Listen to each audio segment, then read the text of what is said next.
The church doors slammed behind me with a hollow echo, the kind of sound that made people turn their heads even when they didn't want to. For a moment, no one noticed me. Their eyes were fixed on her, my daughter glowing in white satin and lace, her arm tucked proudly into Thomas's. The music swelled, the guests rose, phones lifted to capture what was supposed to be a perfect moment. She smiled as if she had already won. And in a way she had. She had erased me. She had written a story where I didn't exist. But not today. At first I thought I might slip into the back pew, sit silently, and let my presence be enough. Just one shadow among the rows of jewel-toned dresses and dark suits. But the air shifted as I walked farther down the aisle, heels clicking against the polished floor, steady and deliberate. A woman in the second row whispered to her husband. A teenage girl clutched her phone tighter, lowering it from her face. The ripple began small, but it spread fast, moving through the room like the first drop of ink in water. Her eyes found me. Grace, my daughter. The same eyes that once lit up when I braided her hair before school, when I clapped for her in the audience during her first piano recital. They widened, then hardened the way glass looks just before it shatters. She faltered mid-step, and Thomas tightened his grip on her arm, trying to keep her steady. His face turned pale, his jaw clenched. I saw it, the tremor in his hand. He thought he had buried me. He thought I would never come back. I didn't say a word. I didn't need to. The silence did the work for me. In that pause, in that frozen moment, where every guest turned to see the stranger in the aisle, I felt the years of exile crack open like a dam breaking. 5 years of silence, of working odd jobs, of seeing my reflection grow older in windows, where no one looked back, all poured into that single step forward. I chose a seat halfway down the aisle, not in the back like an afterthought, not in the front like a guest of honor, but directly in the line of sight. I sat tall, smoothing the fabric of my dress, the one I had once bought for another celebration that never came. My hands trembled at first, but I pressed them against my lap until they stilled. My pulse hammered in my ears, but I kept my face calm, neutral, almost serene. Let them wonder why I was here. Let them choke on the question before I even answered it. The music wavered, but didn't stop. The pianist faltered for a beat before regaining rhythm. Thomas forced Grace forward, his smile stiff, his steps careful. But the air had shifted, and everyone felt it. The perfect illusion of a flawless family had cracked. No one could unsee it. A woman in a blue hat leaned toward her neighbor. "Isn't that?" she whispered, though she didn't finish the sentence. She didn't need to. Rumors had floated through this town for years. People had speculated, but no one had dared ask. Now they had their answer sitting bold and uninvited among them. Grace's smile returned, but it was thinner now, strained at the edges.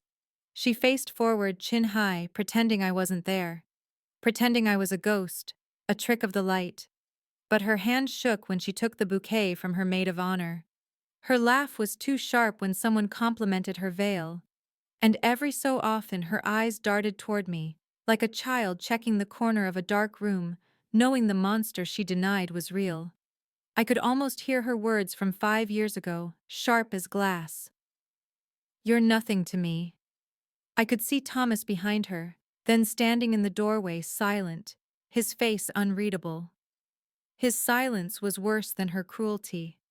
His silence was betrayal dressed in cowardice. That night I packed a single bag, walked out of the home I had built, and became a shadow in my own life. But shadows learn patience. They wait. They know how to slip into a room without warning, and when they finally step into the light, they don't vanish. They consume. I didn't come here to bless her marriage. I didn't come to watch them dance. I came because silence had starved me long enough, and now my presence was louder than any speech I could give. When the ceremony began, the pastor's voice quivered slightly, but he pressed on. His words floated through the air about love and devotion, about families coming together, about vows that lasted a lifetime. I wanted to laugh, but I held it in. Instead, I looked at Thomas standing tall but rigid, his suit immaculate, his tie perfectly knotted. He tried to avoid my gaze, but he couldn't. He looked at me once, and that was enough. The tremble in his hand deepened, the corner of his mouth twitched, and I knew. I knew he wasn't afraid of losing Grace. He was afraid of losing the story he had built to cover what they had done to me. The vows began. Grace's voice cracked slightly, just enough for those who knew her well to hear it. She spoke about loyalty, about how her father had been her rock, her guide, her protector. I sat perfectly still, but inside something burned hotter than it ever had before. She had learned cruelty from him, and now she cloaked it in the language of devotion. Guests shifted in their seats, some pretending not to notice me, others sneaking glances like moths to flame. No one dared speak aloud, but the room buzzed with the weight of my intrusion. I had shattered the script of the day, and no matter what they tried to do next, nothing would be perfect again. When the vows ended, and the pastor declared them husband and wife, applause broke out loud and eager like a shield against the tension. But even in their clapping, their eyes flicked toward me. I stood briefly, just enough to remind them I was there, then sat again. Grace's smile faltered as cameras flashed, each photo capturing not just her joy, but the ghost in the pews. The story she tried to bury was suddenly part of her wedding album. And Thomas, my husband, my betrayer, could not hide it. His hand shook as he held Grace's arm. His lips pressed into a thin line, his shoulders hunched as if the weight of the room had shifted onto him. He trembled, not from age, not from nerves, but from the truth that had finally walked through the door he thought he had locked forever. This was only the beginning. 5 years earlier, the house smelled of rosemary and garlic the way it always did on Sundays. I had spent the whole afternoon cooking, even though Grace rarely ate at home anymore. She came in late, dressed in something glittering, her phone glued to her hand. Thomas followed behind her, silent as always, hanging his jacket, with the kind of precision that made me feel like I was just part of the furniture. I was tired, but I smiled anyway, hoping maybe tonight would be different. Grace didn't even sit down. She stood in the doorway of the kitchen, her lips curved in a way that looked too sharp for her 23 years. "You don't need to cook for me anymore," she said. "You don't need to do anything for me. You're nothing to me now." The words hit harder than any slap. I remember my hands freezing on the serving spoon, steam rising from the pot, blurring the edges of my vision. I looked at Thomas, my husband, my partner of decades. He didn't move. He didn't correct her. He didn't ask her to sit down or apologize. He only looked at me with a hollow calm, as if he had already decided which side he was on. His silence was louder than her cruelty. That night I packed a single bag. Clothes, my mother's necklace, a stack of photographs I couldn't bear to leave behind. I didn't slam the door. I didn't scream or cry where they could see me. I walked out into the night, my breath catching in the cool air, my footsteps echoing down the driveway like I was already disappearing. And I did. The first year was the hardest. I rented a room in a house that smelled of mildew and cigarettes, sharing the bathroom with strangers who never learned my name. I worked at a diner off the highway, wiping down counters, pouring coffee for truckers who looked through me like I was invisible. I sent resumes out, but who hires a woman in her 50s with no recent work history and no references from her own husband? Sometimes I passed by my old neighborhood on the bus. Through the window I'd see the house lit up for holidays, laughter spilling out of the windows like it used to when I was part of it. Thanksgiving passed, then Christmas, then New Year's. Each one cut a little deeper, carving out the truth they had replaced me, rewritten me, as if I had never existed. By the second year, I had learned to live smaller. I stopped expecting phone calls. I stopped leaving the porch light on at night, hoping Grace might knock on the door and apologize. I got used to silence. It became a companion, not a tormentor. I learned how to stretch $5 into meals for a week, how to patch my shoes when the soles gave out, how to walk into thrift stores without shame. I told myself I was surviving, but really I was fading. In the third year, something shifted. I stopped looking for their faces in the grocery store. I stopped lingering outside the florist where Grace used to buy roses. Instead, I started writing small notes to myself, scraps of paper I tucked into books and drawers. You still exist. You matter. They don't decide that. It was the only voice I had, the only reminder that I hadn't dissolved completely. By the fourth year, the bitterness had dulled, but it hadn't disappeared. I worked cleaning houses, then moving through rooms full of polished furniture and family photos. Sometimes I lingered on the frames touching the glass, wondering if anyone in those families would ever erase their mother the way mine had erased me. Once I found myself staring at a photograph of a woman my age surrounded by her grown children. She looked so proud, so at home. I had to excuse myself locking the bathroom door until the tears stopped. And then somewhere in the fifth year, everything changed. I met Daniel. He was a young photographer, barely old enough to grow a proper beard, hired to shoot a wedding for one of the families I cleaned for. I saw him flipping through a list of clients, his pen tapping on names. That's when I saw it. My daughter's name, Grace Carter. My breath caught in my chest, my hands trembling as I gripped the edge of the counter. Grace Carter, I asked before I could stop myself. Daniel looked up surprised. Yeah, big wedding coming up. You know her. The question was casual, innocent, but it cracked something open in me. He didn't know me. He didn't recognize me as her mother. I was already erased in his world. To him, I was just a woman scrubbing a floor, polishing silver tidying rooms. Not the mother of the bride, not the wife of the trembling man who had let it happen. Yes, I whispered. I know her. He tilted his head, sensing something. He wasn't cruel. He wasn't suspicious. Just curious. Funny you look like her. Same eyes, maybe. I swallowed hard. My throat burned. My stomach twisted. The words I wanted to say, I am her mother, the one they buried alive, caught in my throat. Instead, I nodded, holding onto the counter until the dizziness passed. That night, I didn't sleep. I sat at the small kitchen table in my apartment, staring at the dress folded in the back of my closet. I had bought it years ago for Grace's graduation. I never wore it. I told myself I was saving it for another day. Maybe her engagement party. Maybe her wedding. Foolish hope packed away with the fabric. But as dawn came, pale light creeping through the blinds, I knew. That dress wasn't waiting for an invitation. It was waiting for me to stop hiding. 5 years of silence had been enough. When the wedding day arrived, I pulled the dress from its hanger and smoothed the wrinkles with my palms. I clipped on earrings I hadn't worn since before my exile. My reflection stared back at me, lined and older, yes, but not broken, not erased. The ghost had decided to walk into the light. And when I stepped through those church doors, the silence that followed wasn't just shock. It was recognition. I still existed, and they could never erase me again. The first time I saw Daniel, he was bent over a leather portfolio pen, tapping against the page in a rhythm that sounded too confident for his age. He couldn't have been more than 25, with sleeves rolled up, camera straps crisscrossing his chest like armor. His hair fell into his face as he scribbled notes, a half smile tugging at his mouth.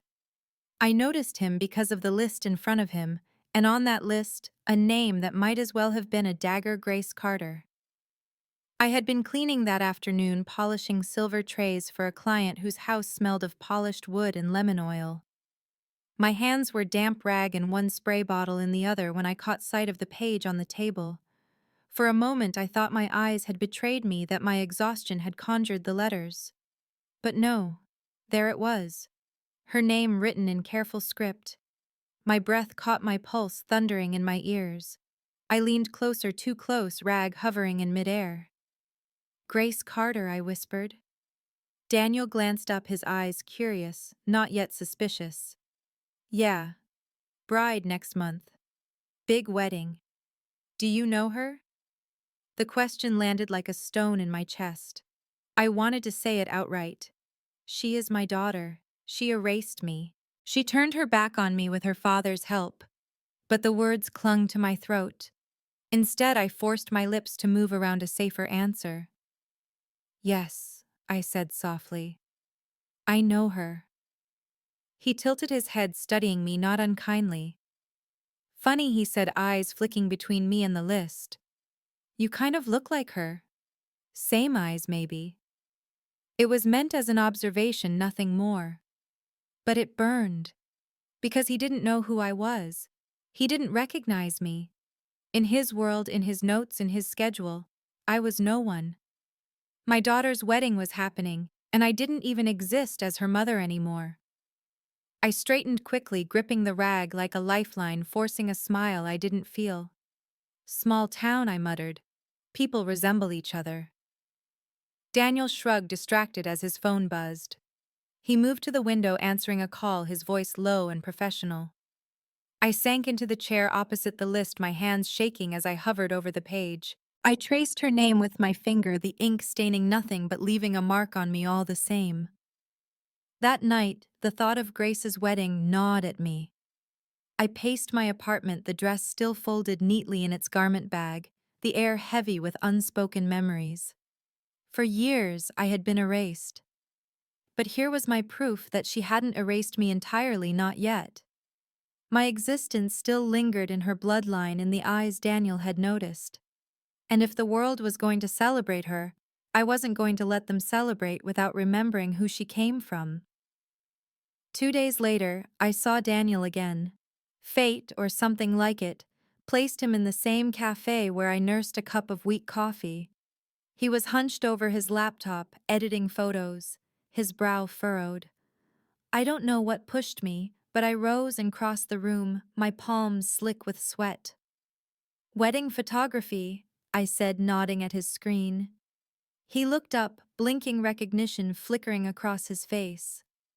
Oh, hi. From the other day. Yeah, weddings keep me busy. He gestured to the seat across from him. Want to sit?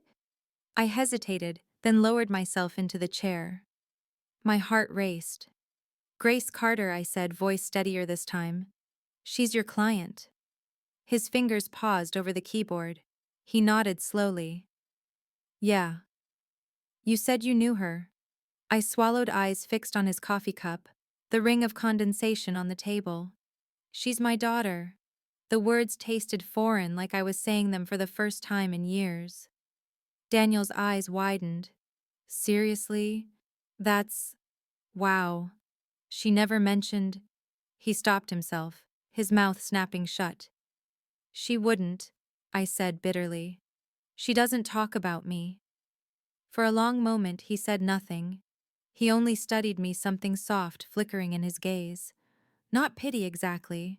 Something closer to recognition, as if he saw through the cracks I had tried to hold together. Do you want to be there? He asked finally, his voice cautious. The question rattled me. Could I? I had dreamed of it, yes, but never as an invitation. Always as a shadow peering through glass at something I couldn't touch. But the thought of walking in, of reminding them I was still alive, stirred something sharp inside me. Yes, I whispered. I need to be there. Daniel leaned back, exhaling. I mean, you could slip in with staff. People won't notice until it's too late. Once you're inside, no one can throw you out without a scene. The words were like oxygen, a plan forming where before there had only been silence. I stared at him, my chest tightening. Why are you helping me? He shrugged, his youth showing in the careless way he smiled. Everyone deserves to be seen, especially a mother at her daughter's wedding. The kindness nearly broke me. Tears pressed behind my eyes, but I forced them down. I couldn't cry. Not yet. Not until they saw me on my own terms. In the weeks that followed, I clung to that plan. I worked quietly, saving every dollar, repairing my dress, polishing my shoes, until they gleamed. Daniel gave me details in passing time, venue layout. his voice casual but intentional like a conspirator. The night before the wedding, I lay awake staring at the ceiling. My hands itched with nerves, my heart heavy with memories. I thought of Grace as a little girl laughing as she spun in circles in the backyard, Thomas clapping as if he had built her joy himself. I thought of how easily they had cut me out, how completely they had rewritten me. Tomorrow I would rewrite myself back in, not as a beggar at their table, not as a ghost, but as a mother, as a woman, as someone they could no longer pretend didn't exist. When the day came, Daniel caught my eye as I slipped past the staff entrance, his camera flashing his nod, small but certain. My palms were slick, my throat dry, but my spine was straight. I walked into the hall unseen at first, but not for long. The illusion of their perfect story was about to fracture, and this time I wouldn't be silent. The dress had been waiting for me folded neatly in the back of my closet, like an artifact of a life I used to believe in. It was nothing extravagant, nothing like the glittering gowns and bridal magazines, but it had been mine. I had bought it for Grace's graduation, telling myself I would wear it proudly, as I watched her cross the stage cheering her name. But when the day came, she told me not to bother. She didn't want me there. I never wore it. Instead, it sat in silence, its fabric carrying the weight of disappointment and years of dust. On the morning of her wedding, I unzipped the garment bag with trembling fingers. The scent of lavender sachets I had tucked inside years ago still clung faintly to it, soft and haunting. My hands smoothed over the material, tracing the seams, the small imperfections where I had once tried to hem it myself. It felt both fragile and defiant like me. I laid it on the bed, staring at it as though it might vanish. It was a relic, but also a weapon, a symbol of all the times I had been told I wasn't enough, all the celebrations I had been barred from. And now it was going to carry me back into the story they had erased me from. I took my time getting ready, not out of vanity, but ritual. I clipped on earrings that had belonged to my mother, silver hoops that glimmered faintly in the morning light. I combed through my hair slowly, steadying myself with each stroke. The mirror reflected someone older, lines deeper than I remembered, but there was something new in my eyes too. Not defeat, not despair, something sharper. The apartment was quiet, except for the hum of the refrigerator and the occasional creak of the floorboards. I welcomed the silence. It was the last calm before the storm. I brewed a cup of tea, though I barely touched it. My stomach was too tight, my hands too restless. I sat at the small kitchen table looking at the dress again and let memories wash over me. I saw Grace at 10 years old, spinning in the yard in a yellow sundress, the hem catching the sunlight. I saw her at 15, slamming her bedroom door in anger, music blasting loud enough to drown out my words. And I saw her at 23, standing in the kitchen doorway, her voice cold as ice when she told me I was nothing.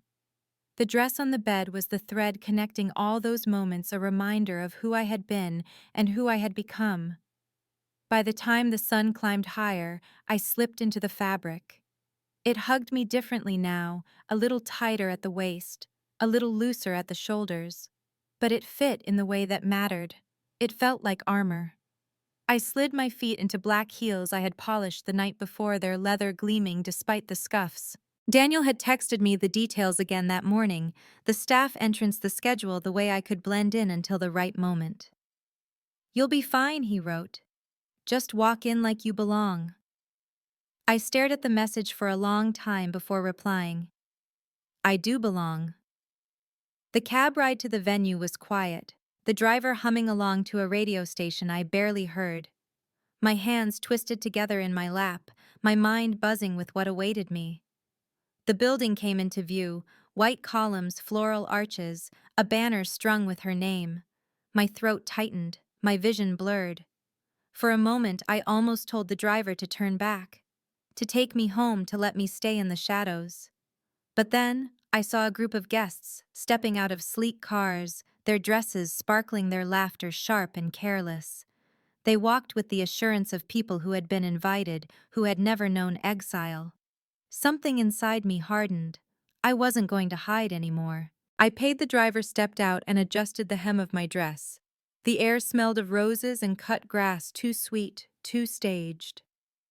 I walked past the main entrance, circling around to the side where Daniel had told me to go.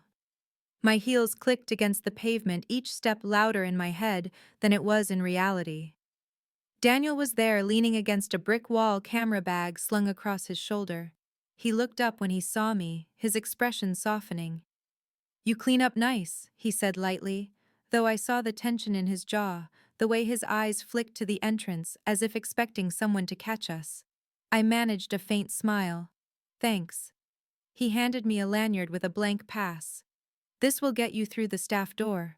Once you're in, just keep your head down until the ceremony starts. After that," he shrugged, "you do what you need to do." I clutched the pass tightly, the plastic biting into my palm. "Thank you, Daniel. For this." He nodded, his expression unreadable. "Just be careful. Once you step in, there's no going back."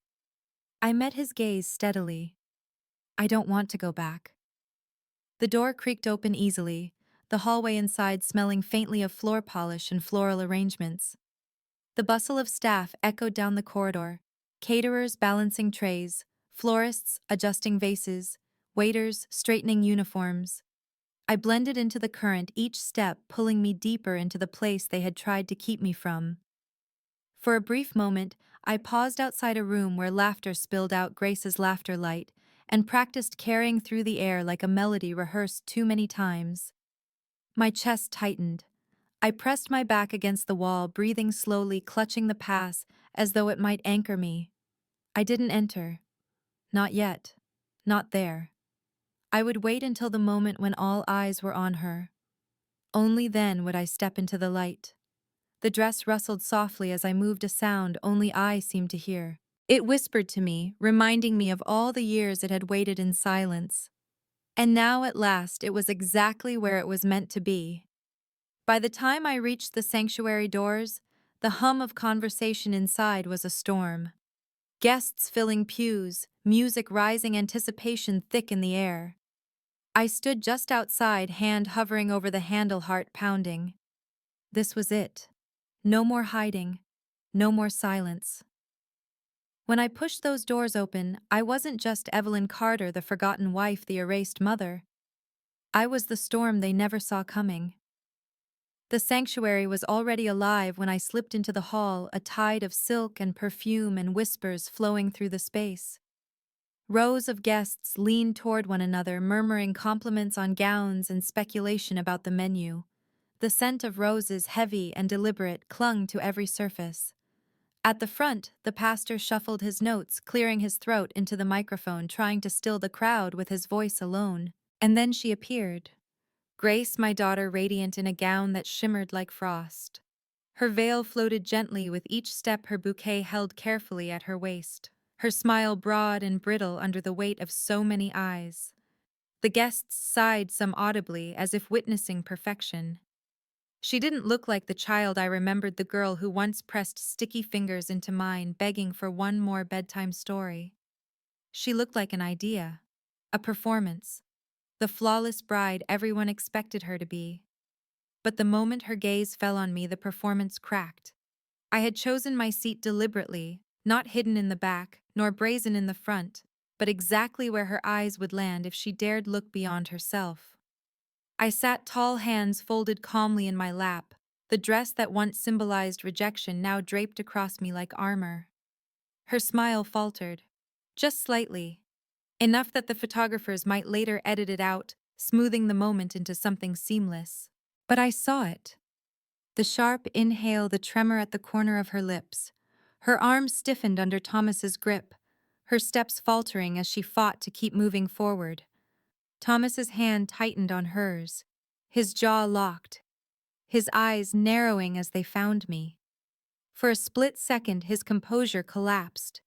His lips pressed thin, his face pale, the tremble in his hand betraying the truth he had always tried to hide. Gasps rippled through the crowd. A few guests leaned toward each other, whispering my name in tones laced with scandal and confusion. Others simply stared wide-eyed, caught between politeness and fascination. I didn't move. I didn't speak. I let silence do the work. Grace looked away quickly, lifting her chin, as if the sight of me hadn't mattered, but the rhythm of her walk was broken. Her laughter, the light little chuckle she let out when a guest complimented her veil, was too sharp, too brittle. Every so often she glanced at me again, her gaze darting like a child afraid of shadows in the corner of a room.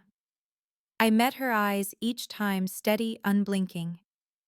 The ceremony began, words about love and loyalty and devotion filling the air like smoke. I heard them, but they felt distant, hollow, drowned out by the thrum of my heartbeat. I thought of the vows Thomas and I had exchanged decades ago in a smaller church, vows he had broken not with betrayal of the flesh, but with betrayal of silence. And now he stood there, guiding Grace, parading as her protector, when all he had ever done was leave me unprotected. The pastor's voice rose, calling the guests to prayer. Heads bowed all around me. I did not bow. My eyes stayed fixed on Grace, who refused to look at me again, though I saw her shoulders stiffen, saw her grip on the bouquet tighten until her knuckles whitened. The music swelled again, and the pastor asked who gave this woman to be married. Thomas spoke, his voice loud, rehearsed. I do. The words echoed through the hall, a declaration heavy with hypocrisy. He gave her away, yes, but he had already given her something worse, permission to erase her mother. As the vows began, Grace's voice cracked just slightly enough for those who knew her to notice. She spoke about loyalty, about how her father had been her rock, her guide, her constant support. Her words painted a picture where I had never existed. I sat perfectly still, but inside fury and sorrow braided together into something sharper. Around me the guests shifted. Some avoided looking at me altogether, while others snuck glances, curious, scandalized, uncertain what my presence meant. The room buzzed with tension under its polished surface like electricity beneath water.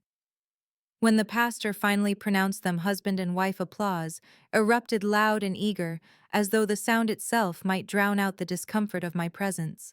But even as the clapping swelled, even as Grace leaned in to kiss her groom, her eyes flicked toward me again. Her lips trembled before they touched his, the illusion cracking just enough for me to see the fear underneath. I stood just for a moment. Not enough to interrupt, not enough to give them grounds to silence me, but enough to remind them I was there. Enough to plant myself in every photograph, every memory, every whisper that followed. Grace's smile faltered as cameras flashed. Thomas's grip tightened his shoulders, slumping under the weight of an audience that suddenly saw him differently. And I sat again, calm, composed, while the storm I carried settled into the room like smoke. The first collision had happened, silent, sharp, undeniable, and this was only the beginning. The reception was a blur of crystal glasses, clinking silverware, and laughter rehearsed into perfection. Waiters glided through the room with trays of champagne, the air rich with the smell of roasted meat and sugared pastries. Guests leaned close to one another, gossip floating just above the hum of the string quartet. I sat where I had chosen, visible, but not honored, letting the noise wash over me. It didn't take long to hear the first whisper. She's amazing, a woman in a sequined shawl murmured, her voice warm with admiration. And Thomas, well, he raised her alone after the mother left. He deserves all the credit. The words struck like a blade between my ribs. I gripped the stem of my glass so tightly I thought it might shatter. Raised her alone. The lie wasn't new, but hearing it dressed up as praise made bile rise in my throat. I wanted to scream across the table to tell them about the nights I stayed up sewing costumes for school plays, the mornings I worked double shifts so Grace could have piano lessons. I wanted to hold up my calloused hands as proof of the work I had done, the sacrifices I had made, but the words stuck, caught behind the wall of silence that had defined my exile. Another guest chimed in, a man with a booming laugh and a watch that caught the light. Thomas is a rock, isn't he? held everything together when she walked out. Grace is lucky to have him. Walked out. That's how they told it. That I had left by choice, that I had abandoned them. Not that I had been pushed out stripped of place and dignity by a daughter's cruelty and a husband's cowardice. My stomach twisted, rage burning hot under my skin. I lowered my gaze to the table, forcing myself to breathe. The music swelled again, violins pulling the evening forward, but all I heard were their lies echoing in my head. A soft voice beside me broke through my fury. Daniel. He had slipped into the seat next to mine, his camera resting on his lap. His presence was quiet, unobtrusive, but grounding. "They can't erase you forever," he whispered. I turned to him, blinking hard. "They already did." His eyes softened, but his voice was firm. "Not tonight. Not anymore. Everyone's already talking. You're here. They can't pretend otherwise." I swallowed, my throat tight. I wasn't sure if it was comfort or fuel, but either way his words steadied me. Across the room, Grace laughed too loudly at something her groom whispered in her ear. But the laughter rang false, like glass about to crack. Every so often, her eyes darted to me, her smile slipping before she forced it back into place. She knew. She felt it. My presence was eating at her perfect performance, hollowing out the image she had built. And Thomas had barely looked at me since the ceremony. He busied himself with guests, shaking hands, clapping backs, raising his glass. But I saw the way his fingers twitched when he thought no one was watching. I saw the tightness in his jaw, the sweat gathering at his temple. He was unraveling one thread at a time. The lies around me built and built, each whisper heavier than the last, pressing down on my chest, until it felt like I couldn't breathe. I excused myself from the table and wandered toward the edge of the room, where tall windows overlooked the manicured gardens outside. The night air pressed against the glass, cool and sharp. I pressed my palm against the window, watching my reflection blur against the darkness. For a moment, I almost didn't recognize myself. But then I did. The lines, the steel in my gaze, the shadow of grief transformed into resolve. I remembered the first night I slept alone after leaving. The way silence pressed in on me, how I curled around myself, aching for a voice, a presence, something. I remembered the second Christmas when I walked past their house and saw the lights glowing in every window, laughter spilling into the night, while I stood outside in the snow with empty hands. I remembered the moment I realized Grace hadn't just cut me out, she had rewritten me as a villain in her story. And now I stood here in the middle of her triumph, watching the cracks widen. Behind me, another whisper floated, carried carelessly across the clink of glasses. "She's lucky he stayed. Without Thomas, I don't know where she'd be. That woman, what was her name again?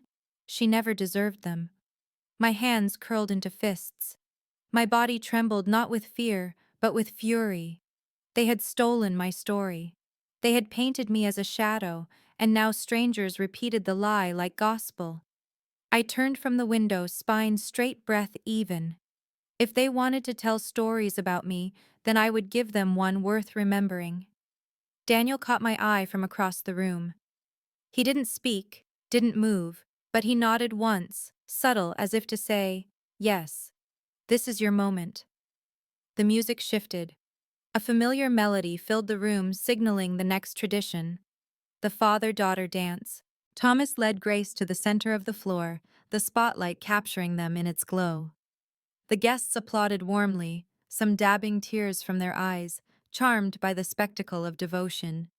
The lies layered thicker, heavier, until the weight of them pressed down on me like stone. I stood still in the shadows at the edge of the room, my heart hammering. My fingers brushed the documents tucked into my purse, the evidence of what they had done, the truth waiting to be spoken. The whispers had lit the fire. The dance would be my stage. Tonight the lies ended. The lights dimmed and a hush rolled through the reception hall like a tide pulling back before a storm. The chatter softened, the clinking glasses stilled, and the string quartet shifted into a slow, lilting melody. All eyes turned to the dance floor, cleared and polished, a perfect stage gleaming under the glow of the chandelier. Grace stepped forward, radiant, her gown catching the light like spun glass. She held her bouquet loosely, now her smile practiced steady. Guests sighed at her beauty, at the moment unfolding exactly as tradition demanded. Then Thomas took her hand, leading her with exaggerated pride to the center of the floor. Applause rose warm and indulgent, as though the room itself approved of this father-daughter spectacle. I stood at the edge of the hall, shadowed near the tall windows. My fingers brushed the side of my purse where the documents weighted pages of truth that could fracture their illusion in a second. But even without them, I knew my presence had already unbalanced them.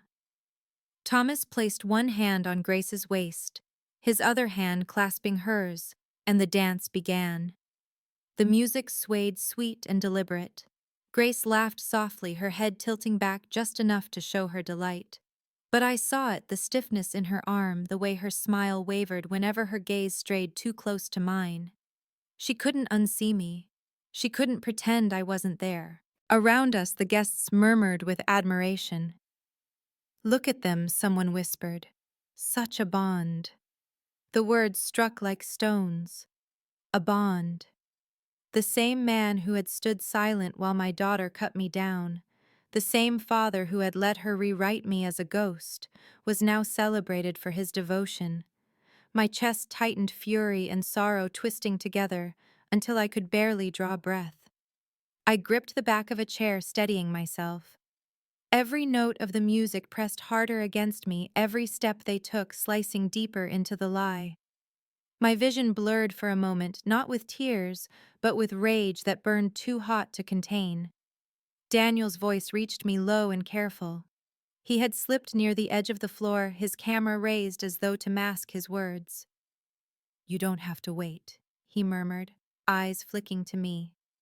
"This is your moment." I inhaled sharply, forcing my heartbeat to slow. He was right. The spotlight was theirs, but it was also mine if I chose it. Every guest's gaze was locked on the pair in the center. One step forward, and all that attention would shift.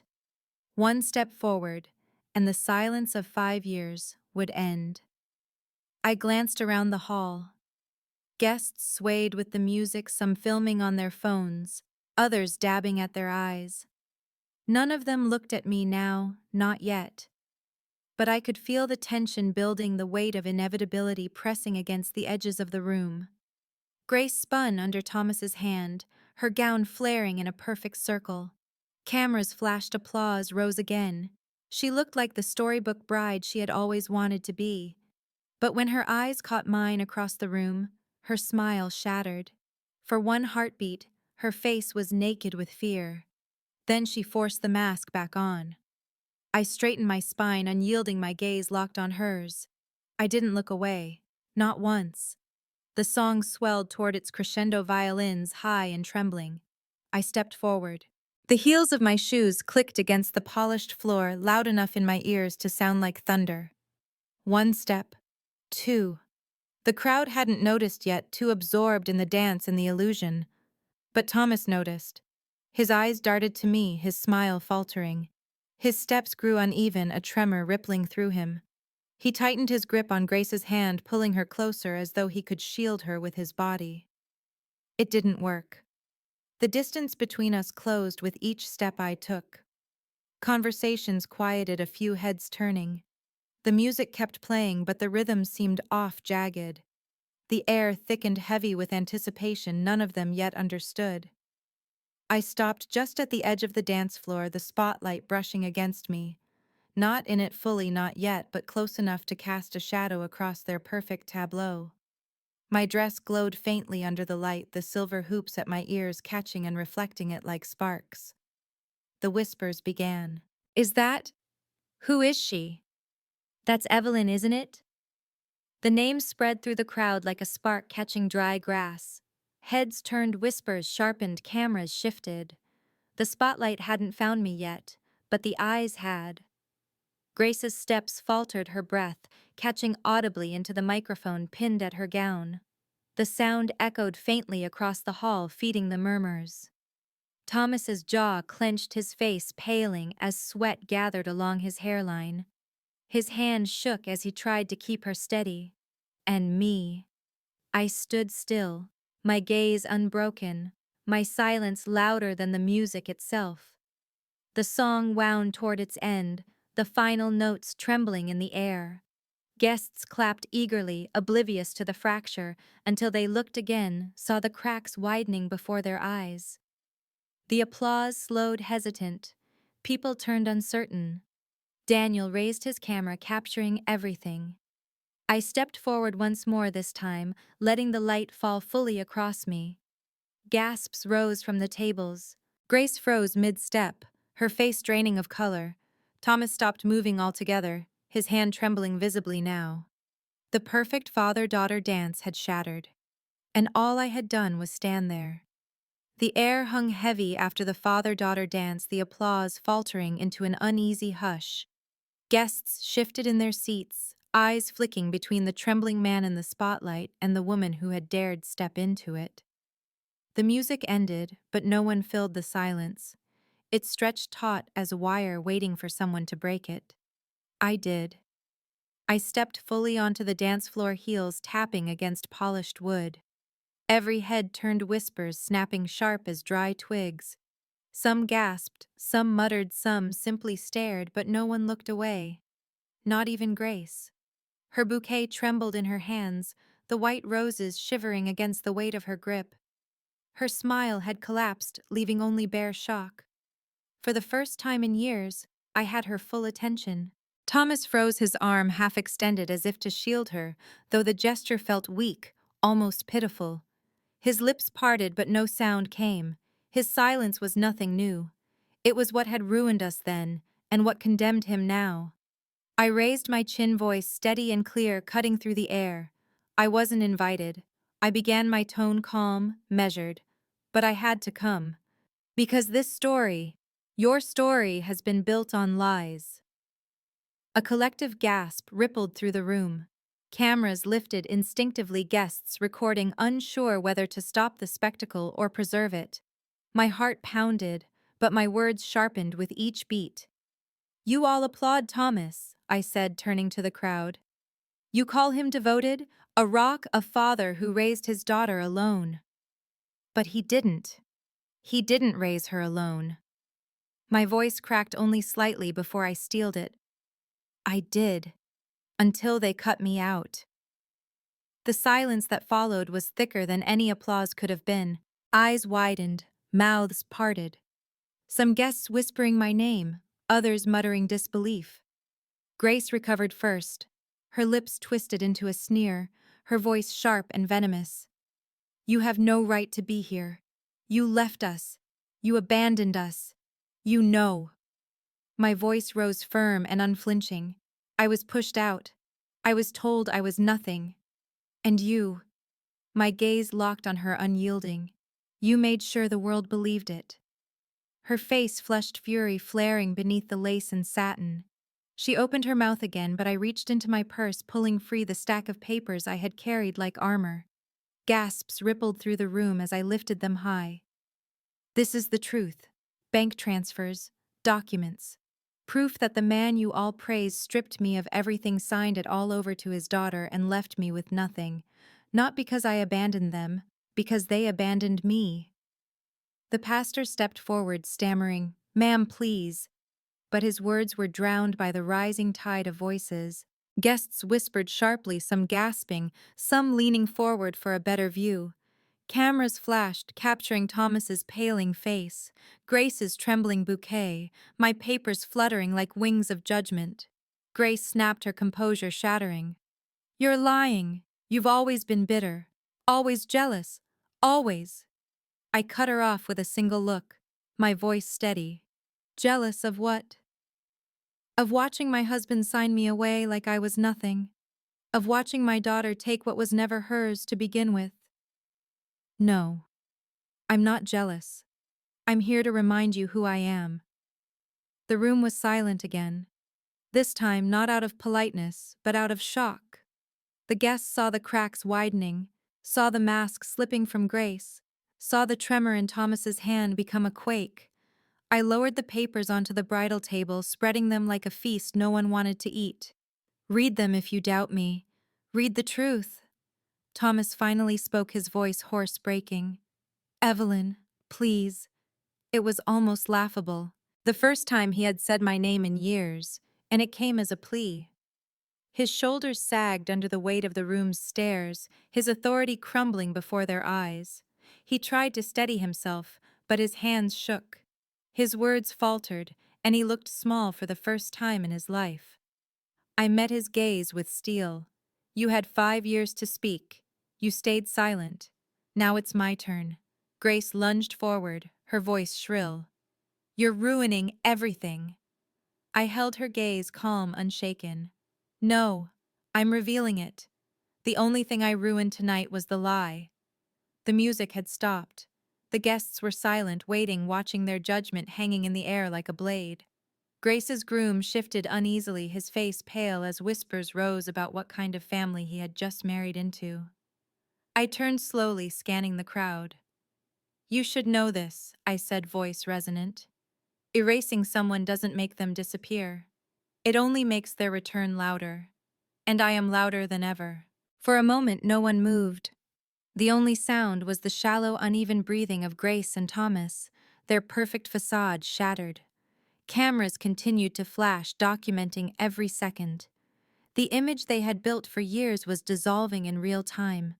I placed my hands calmly at my sides, spine straight, my voice steady as I delivered the final cut. You thought you buried me. But I was only waiting, and now the world sees the truth. The silence that followed was not peace. It was judgment, heavy and merciless, pressing down on Thomas until his knees nearly buckled. His trembling was no longer hidden. His hand shook openly, his body betraying the cowardice his words had tried to mask. The wedding was no longer a celebration. It had become an unveiling. And I stood at its center, no longer erased, no longer silent, no longer theirs to dismiss. The silence after my declaration was thick, a suffocating stillness that seemed to press against every wall of the reception hall. For one long moment, no one breathed. Grace's bouquet slipped from her hands, the roses scattering across the polished floor like broken teeth. The petals bruised under her heels as she whirled toward me, her face twisted with rage. You couldn't just stay gone, could you? Her voice cut through the air, sharp and shrill, amplified by the microphone clipped to her gown. Every guest heard her every word echoing like a confession. You couldn't let me have one day that wasn't about you. Gasps erupted.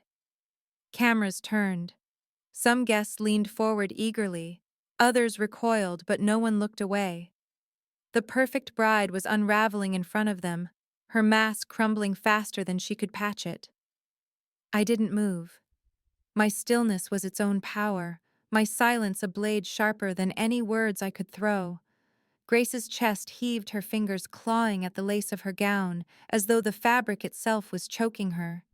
She abandoned me, she screamed, her eyes wild, her voice breaking. She walked out on us, and now she wants to ruin everything. Don't believe her, she's nothing but a liar. But the guests did not nod in agreement. They shifted uncomfortably, whispering, eyes darting between me and the papers I had laid out like evidence at a trial. The truth was no longer hidden.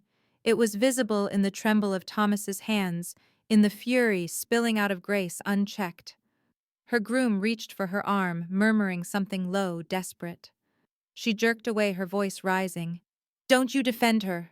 You don't know what she's done. The poor man paled, caught in a spotlight he had never asked for. The whispers grew louder, harsh, judgmental. She's unhinged, someone muttered. Grace turned back to me, her eyes burning with a venom I had once mistaken for strength. Why are you even here? You left. You were weak. You couldn't handle us. You're pathetic. My voice was calm when I answered, steady and even. If I were pathetic, you wouldn't tremble at the sight of me. You wouldn't scream. Her face reddened, her body shaking. She opened her mouth, but no words came. Only a strangled sound, raw and jagged, escaped her lips. The silence afterward was worse. It laid her bare, stripped her performance to the bone. Thomas tried to step in, his voice shaking. Grace enough, but his daughter cut him off, her fury turning on him now. You let her in, she spat, jabbing a finger toward me. You should have stopped this. You promised me she was gone. The room gasped again. Promised. The word lingered like smoke. Promised her I was gone. That was the truth, unspoken until now. He hadn't just abandoned me in silence. He had colluded, chosen, assured Grace that I would never return. I took a step closer, my heels clicking against the floor like a drumbeat. And now, here I am. Your promise is broken. Grace's groom pulled at her arm again, his face ashen. Grace, maybe we should. She tore free, rounding on him with a snarl. Don't you dare tell me what to do. You don't understand. She ruins everything she touches. The guests recoiled at her words. The whispers sharpened into judgments, their faces shifting from sympathy to suspicion. The bride's perfect image lay in tatters, and she was the one shredding it further with each scream. I didn't need to argue. She was doing my work for me. Grace's breathing came in ragged bursts. Her mascara smudged her gown, crumpling under her fists. The trembling bouquet at her feet lay, crushed petals ground into the floor by her own shoes. Her eyes darted around the hall, searching desperately for allies, for anyone to step forward and defend her. But no one moved. Daniel's camera clicked quietly, capturing every second. Look at me, I said softly, and though my voice was low, it carried across the room. Look at me, Grace. I am not gone. I was never gone. You tried to erase me, but here I stand. Her face twisted, a mix of fury and despair. Why couldn't you just stay away? Because I am your mother, I said simply. And no matter how loudly you scream, you can't rewrite that. The words landed heavy, sinking into the silence. Her shoulders sagged, her body trembling. For the first time that night, she looked small. Not radiant, not powerful, not the bride she had tried to become, but a child again, overwhelmed and broken. The guests murmured, their voices shifting. Pity replaced admiration, doubt replaced envy. Grace's meltdown had stolen the fairy tale she wanted them to believe, and she knew it. Her knees buckled, and her groom caught her, struggling to steady her. She buried her face in his chest, sobbing, the lace of her veil damp with tears. The room watched in stunned silence, the weight of the spectacle pressing down on every guest. Thomas stood frozen, his hand half extended, his body trembling. He looked at me, his eyes hollow, as though he had seen his world collapse in real time. And me, I stood tall, steady, my voice calm as I delivered the final truth. This wedding will be remembered, I said, but not for the reasons you planned. It will be remembered because the truth finally came out. The silence afterward was absolute. Cameras still clicked, capturing not a celebration, but a reckoning. And in that silence, I knew the erasure was over. Grace was still sobbing into her groom's chest, her veil damp with tears, her bouquet crushed beneath her own feet. The reception hall, once filled with polished laughter and perfect music, had collapsed into a kind of stunned paralysis. Guests shifted uneasily in their seats, their glasses half raised, as though frozen in the middle of a toast no one dared finish. And then slowly, every eye turned to Thomas. He stood near the center of the floor, shoulders slumped, hands trembling so visibly the champagne glass he held rattled against its stem. For decades, he had perfected the art of silence, quiet approval, measured smiles, practiced nods. But silence, once his shield, now exposed him. The crowd watched him not as the steadfast father, but as a man cornered, his mask cracking under the weight of judgment. I stepped forward, my heels clicking with deliberate rhythm. Grace's cries filled the silence behind me, raw and childish, but I kept my gaze locked on him.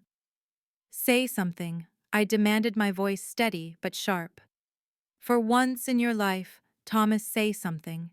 His lips parted, but no sound came. His eyes darted to the crowd, then to Grace, then back to me, searching desperately for an escape. There was none. You let her believe I left. I continued, my voice rising. You let her tell the world I abandoned her. You let strangers call me weak, worthless, gone. And you said nothing. A murmur swept through the guests, the weight of the accusations settling in their bones. Some nodded faintly, others whispered, but no one interrupted. Thomas shook his head weakly. Evelyn. His voice was hoarse, a rasp more than a word. Please, not here. I laughed, sharp and humorless. Not here. This is the perfect place. For years you built this lie in public. You let them believe it, let them praise you for being strong, for raising her alone. Now the truth will live in public too. His face drained of color. He reached for the table, gripping its edge as though it might steady him. I was trying to protect her, he muttered. Protect her.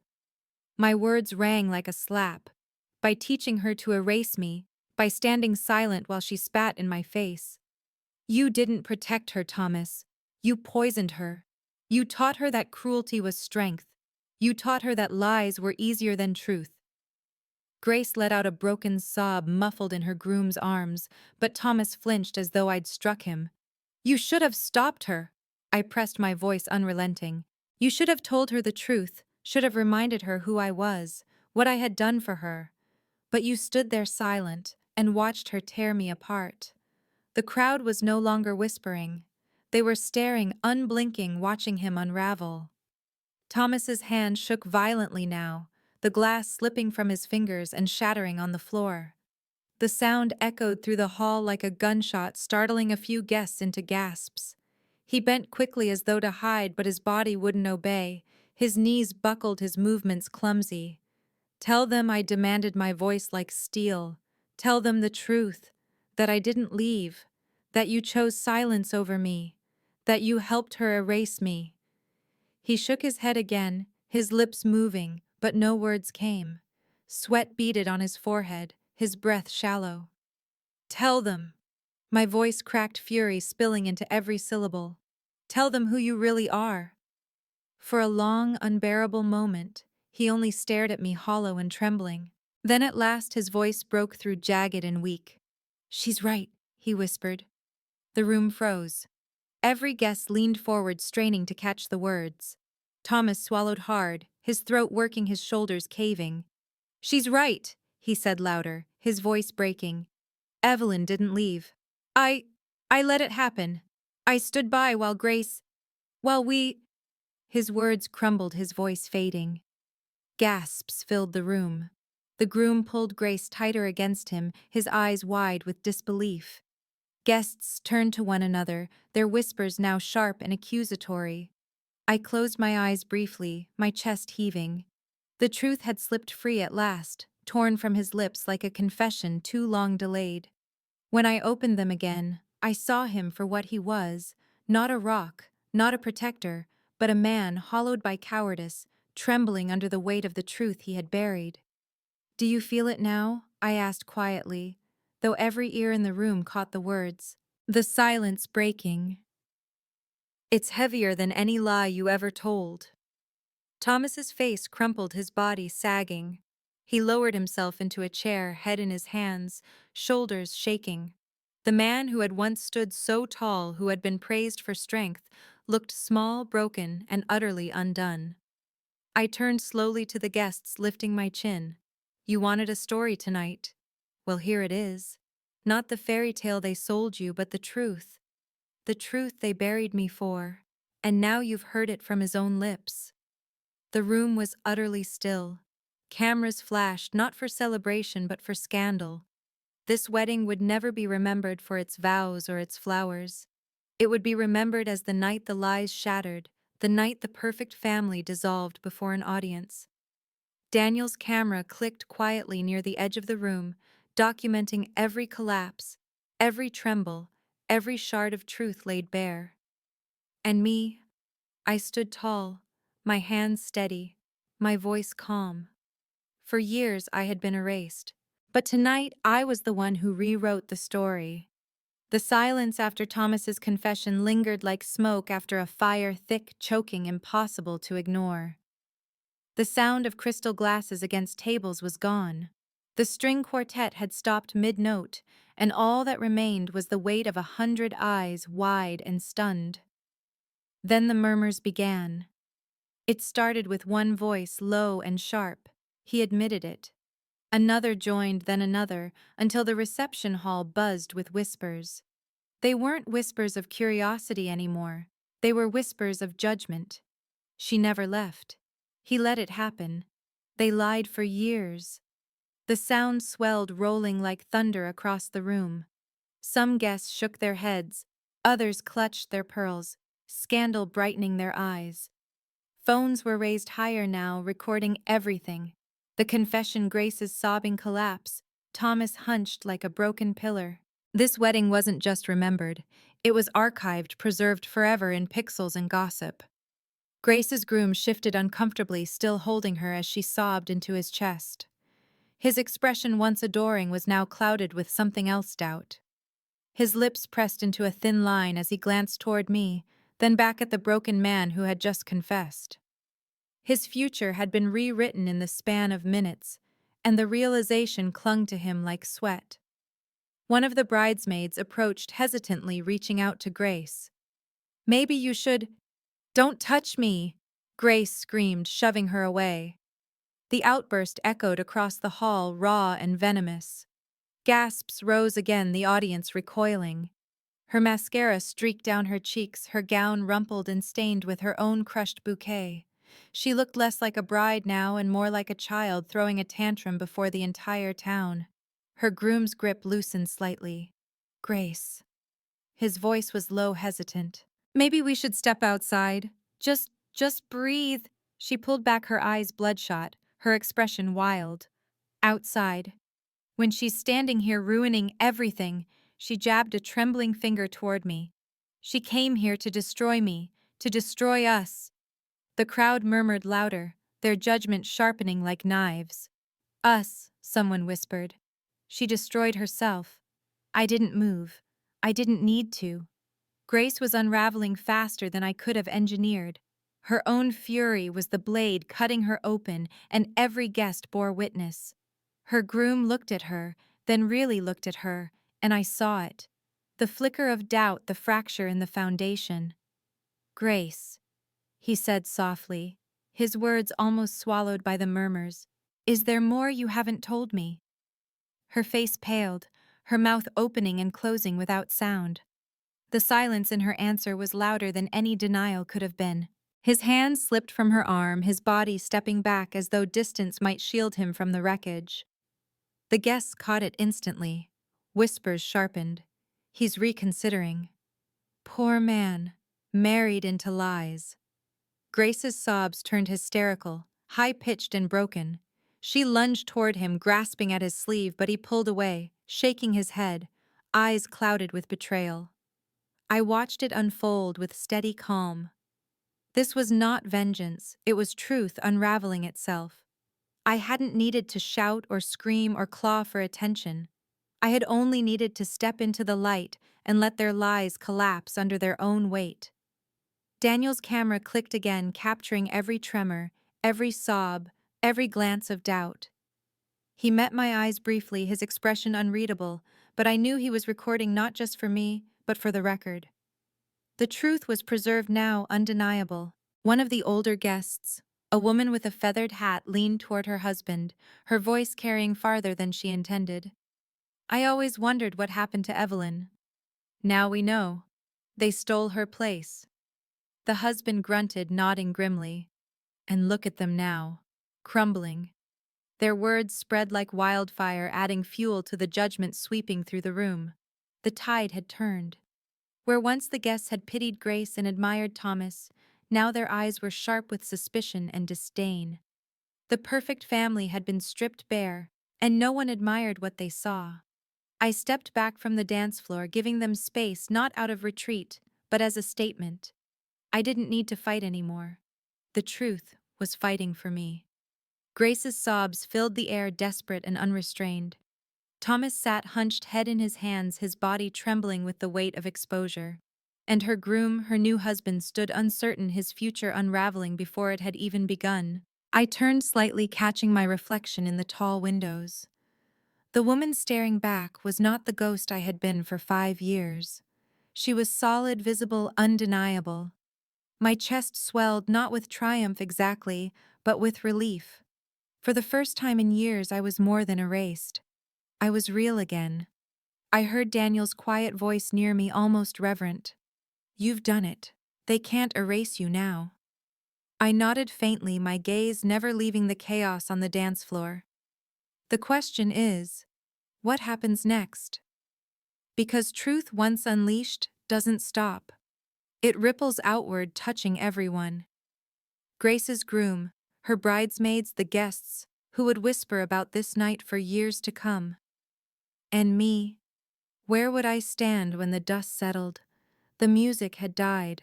The laughter was gone. The wedding was no longer a celebration, but a reckoning. And I was at the center of it all, steady in the storm I had brought back to life. The reception hall had transformed into a courtroom without a judge. Every guest became a juror, their whispers cutting sharper than any gavel could strike. Grace sat crumpled at the center of it all, her mascara streaking down her cheeks, her gown no longer radiant, but ruined. Beside her, Thomas sat like a fallen statue, his silence shattered, his confession still echoing in the room's heavy air. But all eyes shifted now to the groom. He stood stiffly beside Grace, his face pale, his jaw tight. He had been silent until now, trying to hold his bride together, but the weight of what had unraveled pressed visibly on his shoulders. The whispers swelled. What will he do? Will he stay? Will he leave? The whole hall held its breath, waiting. Grace clutched at him desperately, her fingers digging into his sleeve.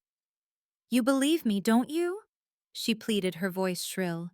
"You know she's lying. You know she's just bitter." But he didn't answer right away. His gaze was fixed on the papers I had laid out on the bridal table, his expression unreadable. He reached out slowly, lifting one of the documents with shaking fingers.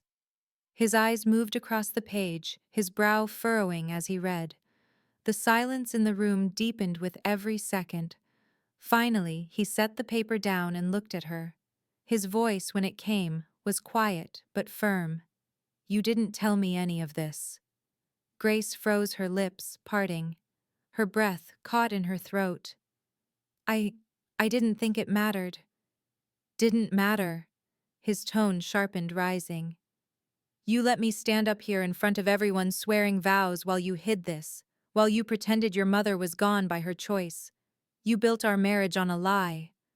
The crowd gasped. Grace's body sagged, her hand slipping from his arm. She shook her head desperately. "No, it wasn't like that. I just wanted it to be perfect." "Perfect!"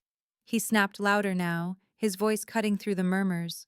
"You call this perfect a wedding where your family implodes because of lies you and your father told?" Grace's sobs tore through the air, raw and jagged.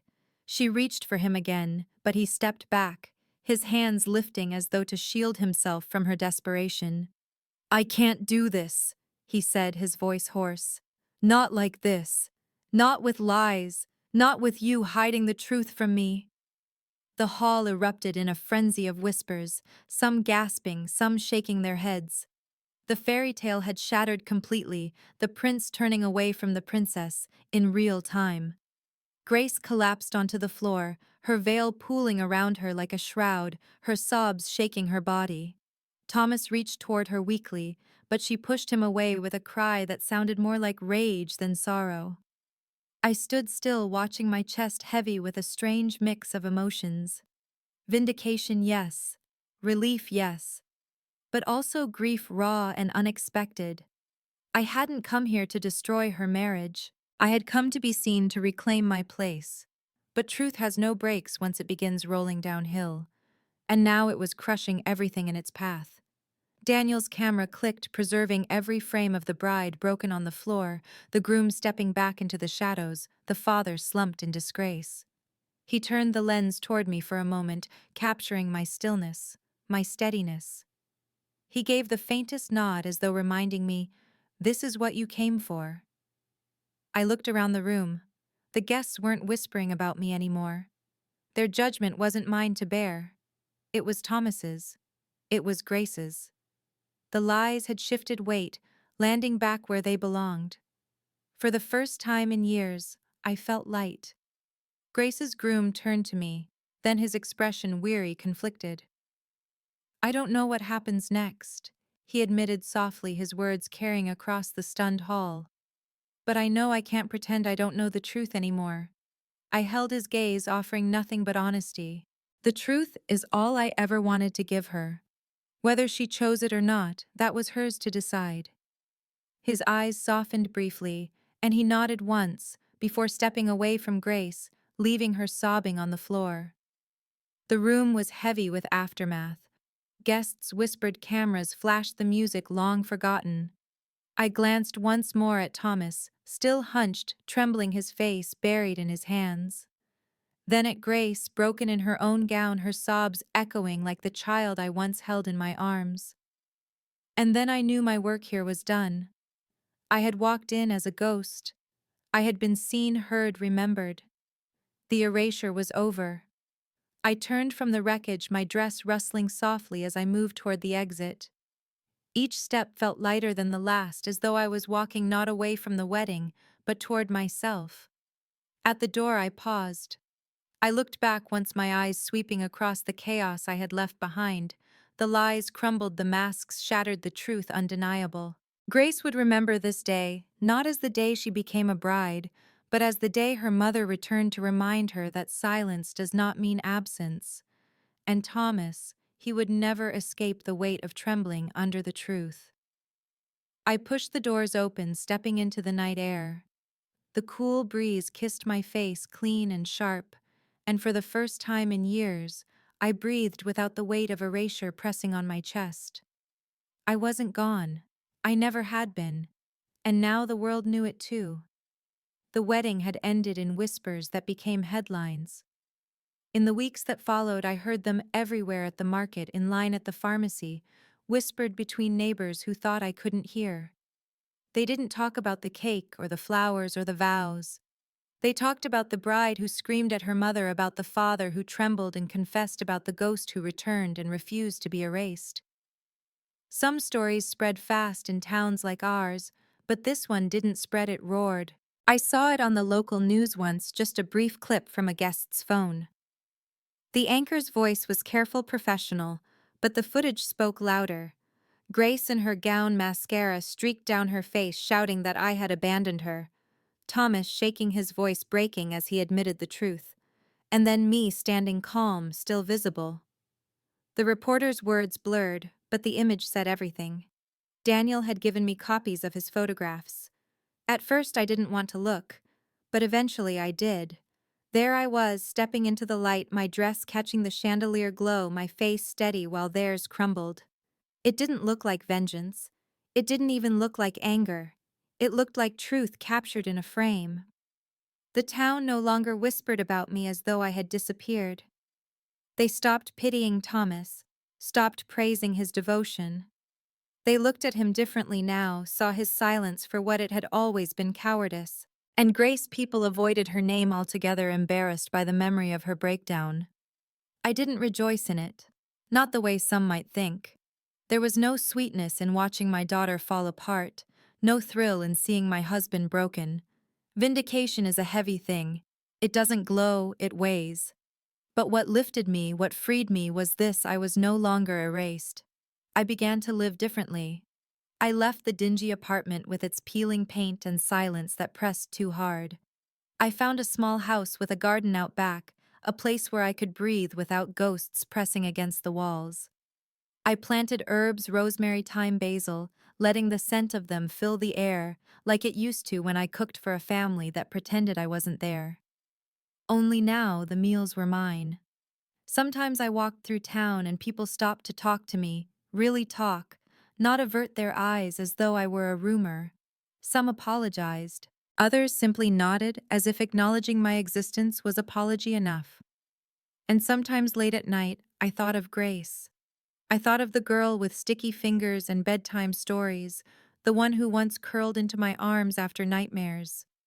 I wondered if she hated me more now, or if somewhere inside her the truth had planted a seed. Seeds take time to grow, and they can't grow in denial forever. Maybe one day she would look at herself honestly. Maybe one day she would see me not as the villain Thomas let her believe I was, but as the mother who refused to vanish. I didn't need her apology anymore. I didn't need her to call me mom again. I only needed her to know I existed, to know I was not nothing, to know she had not succeeded in erasing me. Thomas, I heard, kept mostly to himself. He stopped attending community gatherings, stopped leading meetings, stopped pretending to be the steady man everyone admired. Without the lie, he had no stage left to stand on. Silence had been his power once, now it was his prison. As for me, I found new rhythms. Mornings with coffee by the window, afternoons in the garden, evenings, writing small notes that no longer said, "You exist," but said instead, "You lived." Daniel visited once, dropping off the last of the photos. He looked at me with quiet respect, the kind that doesn't pity, the kind that recognizes. "You changed the story," he said softly. I smiled faintly. "No, I just told it. They're the ones who wrote the lies." He nodded, thoughtful, then asked if I wanted copies for myself. I told him yes, because history isn't written only in words, it's written in what people see. And I wanted to see myself there too. The night air became softer as the season shifted, the scent of jasmine mixing with rosemary in my garden. I often sat outside watching the stars, listening to the quiet. Not the oppressive silence of exile, but the peaceful kind, the kind that belonged to me. I was no longer hiding, no longer erased. I was here, alive, steady. The wedding would haunt them forever, not me. For me, it was a resurrection. For them, it was a reckoning. I thought of Grace, sometimes wondered if her new marriage had survived the wreckage. Maybe it had, maybe it hadn't. But I didn't wait for news of her anymore. My life no longer orbited hers. Still deep down, I hoped she would remember one thing, that when the music swelled and the lights burned brightest, when the crowd thought the story was sealed, I had stepped into the center and reminded her who I was. Her mother, unbroken, unforgettable. And whether she forgave me or not, she would never again be able to pretend I didn't exist.